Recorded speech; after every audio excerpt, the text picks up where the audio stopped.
Hey guys, just coming to you today with a quick fix to hopefully get you guys going. This is the issue with the dreaded pound symbols in your Excel workbook.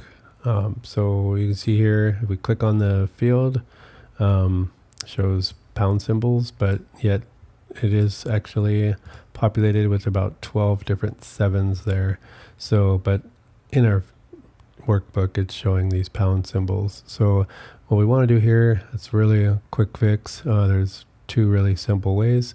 One is you can go between the H and the I columns, and I guess really quick, the reason for this is because your number, the length of your number that is in that field exceeds the width of the column itself. So we just need to expand the column.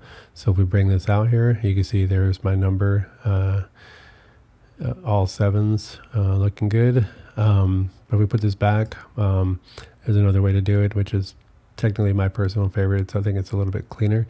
You can actually just double click on that same line that you just used to increase the width of the field, and that will increase the entire column length to your largest numeric value, so that you won't have these pound signs in this column at all anymore. So I just double clicked it. You can see that there now.